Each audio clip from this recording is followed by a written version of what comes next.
Sometimes it's good when you're breaking news and you become a headline, and sometimes it isn't. And that was one of those days where people was questioning what I had to say about the topic. It was November of 2016 when I said it. Now you fast forward, it's actually happening right in front of us. And then, so fast forward to this past Saturday. Yes. And I can't find the tweet now. I'm going through it and through his Twitter feed because there's a million things that he tweeted about, and a lot of them about the flag, and then there's North Korea here and Little Rocket Man and all sorts of other things. And where is the one about Steph Curry? I'm having time. Excuse me, I should have had this ready to go here. Here it is. Donald J. Trump tweeted, going to the White House is considered a great honor for a championship team. Stephen Curry is hesitating, therefore invitation is withdrawn. That was a big part of the discussion of this weekend. So this is after Steph Curry had said on the jump on Friday, because the Warriors were going to have a meeting on Saturday morning to discuss as a team what they might do. I know Adam Silver said he was hoping the team would go to try and have a conversation. That all gets headed off at the pass, if you will, by the president and what he tweeted. So with that as the backdrop, and I just wanted to set it up with you having predicted months ago this was going to become an issue. What is your perspective on all that we saw happen this weekend between the president, the NBA, and the NFL? So I want to make sure I set the table by saying, I'm not disrespecting the office of the presidency.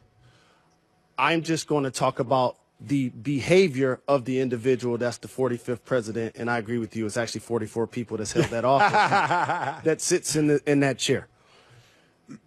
I knew that this would take place because when you run a divisive campaign the way he did, and on the way in here, I wanted to make sure I made a note of multiple people that he actually insulted along the way.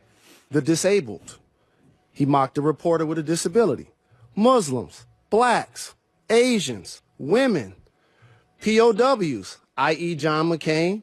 He's not a hero. He got captured. Okay, whatever. His competitors came up with cute nicknames for everyone. Crooked Hillary, Lion Ted, Rocket Man, as you just mentioned. And I don't want to be a dotard here. You like that one. Mm-hmm. Mexicans.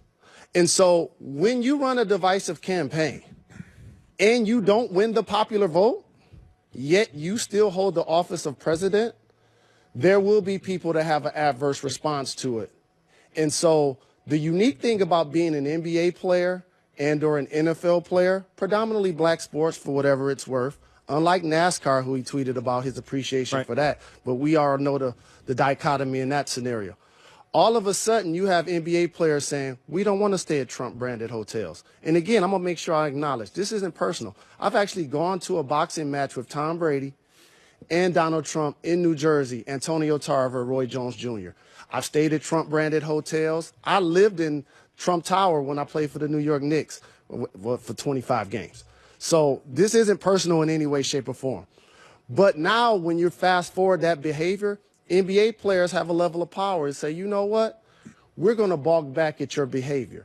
And so instead of extending the invite because he knew it was going to get denied, he tried to reverse engineer the situation and say, you're uninvited. Well, you can't uninvite somebody that didn't want to come anyway. And we're going to continue to see this happen in the NBA, in the NFL, because those players in those sports have the power, they have the voice, they have the strength to show the public that sports can be a uniting factor, because they say if you don't want to offend people, don't talk about religion and or politics.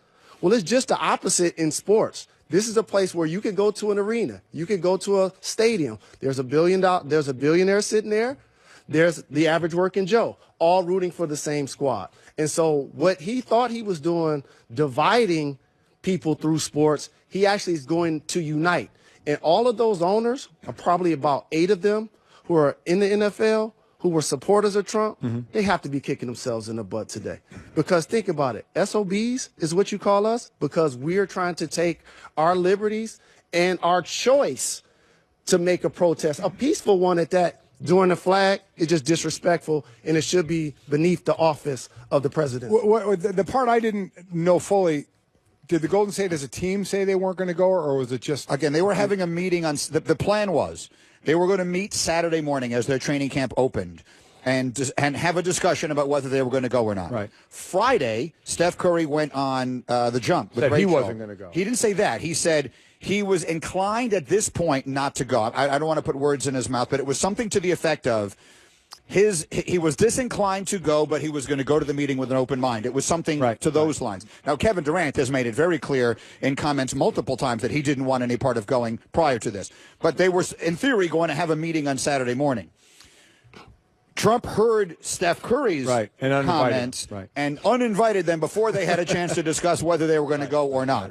I did see comments from the commissioner, from Adam Silver, saying that he personally is disappointed by this because he was hopeful that the team would go and hopefully be able to engage in some sort of discourse, God forbid, between people with opposing points of view, where someone like Steve Kerr, who has been a very vocal critic of the president, might go and say, look, this is what you are doing that is upsetting to us. Let me hear your perspective. I'm going to tell you mine. We'll sit down and have a conversation about it rather than, oh, you're considering not coming here. All right, well, then you weren't invited in the first place. That's obviously not helping the situation. No, To backtrack back to your question, that's where it all began. Because my thought on this has always been, if you want to go to the White House as a team win the championship, go. If you don't go. I don't care, personally. I think there are a lot of people that if they want to go because it's the office. You know, not necessarily the guy who's in it, but the office. They get to go through the White House. They get to see. I mean, you get to see the history of it and enjoy that part of it. So I don't know where you stand on that. I mean, if the team wants to go, and whether it's a basketball team and a couple players don't want to go, or it's a football team and 10 players don't want to go, I don't care. I'm not living my life off of, oh, my God, that guy didn't go to the White House. It's not making me think anything differently. I have my own views. If you don't want to go to the White House with your team, that's not changing my views. I'm going to the White House because I want to go see the White House. It doesn't matter if I want to see that guy in the White House or not. I want to go to the White House. I want to go and enjoy all that comes with the White House. And if people don't want to go, I don't care. It really doesn't bug me one bit. Yeah, we differ there, and that's what makes this a great conversation, because I do care. And the reason why I care is because when you visit my house, that's an endorsement. And so once we take that picture, that's forever. It's almost like being a public figure. If somebody asks you to take a picture with them and they're doing something provocative, or they happen to be, say, naked, you're not going to take that picture. Why? You don't want that visual out there. And so for me, if I was a member of the Golden State Warriors or any championship team, I would not want that visual. I would not visit the White House under this president. I think that it has changed. I agree with you. There were times in my life when I would have felt differently, but I do think that we are now at a point in our society, for better or worse, and I think probably for worse, where there is more attached to the simple act of going. Look at all the golfers who have played golf with the president, which has happened a million times, and no one pays any attention and to it. And they heard about it. It does become a very big deal. And they still golf. Some of them did, but some of them now are choosing not to, or some of them are saying they regret they have because of the backlash. I personally don't think teams are going to boycott completely anymore. Well, the Penguins are going. The Penguins are going, and the Warriors are not. So let me give this. Well, the Warriors are uninvited. Yeah, I think they were going to not go anyway. Throw that one out. Sans the uninvitings, that may go out there. I still think there will be players from teams that go, and I really don't have an issue. I think that's important for me, again, to make this distinction. There will be teams that go. Right. They just won't be NBA and NFL teams. That's the distinction I'm making. And they just so happen to be the predominantly black sports. I think Major League Baseball clubs, I think those that celebrate NASCAR or whatever other sports you want to throw into the mix, they still will pick and choose their opportunities to go. Those are the two sports that I'm still. You don't think any NFL? I see. We'll disagree on that. And listen, we'll find out. Well, of course, the Patriots are going to go. They just gave them a championship ring 2 weeks ago. Yeah, which was why I thought Robert Kraft's statement was unique, was important. Was significant is the word I'm looking for here, because there has been no more visit, with the exception of Woody Johnson, who was currently the ambassador to the United Kingdom, there has been no more visible supporter of President Trump amongst the NFL owners than Kraft. The other thing, just quickly on that, is we've seen political statements made in not going to the White House before. Matt Burke, NFL player, didn't go to the White House when President Obama was in office because of his support for abortion rights. Sure, this has been done Craig before. Hodges was involved one time. Now it's more en masse. And once Craig Hodges did that, he was ostracized from the league. Blackballed from the league. Just like like Colin Kaepernick. Correct. Right. Tim Thomas of the Bruins didn't go. So there is historical precedent for lack of a better word, the politicizing of a visit to the White House.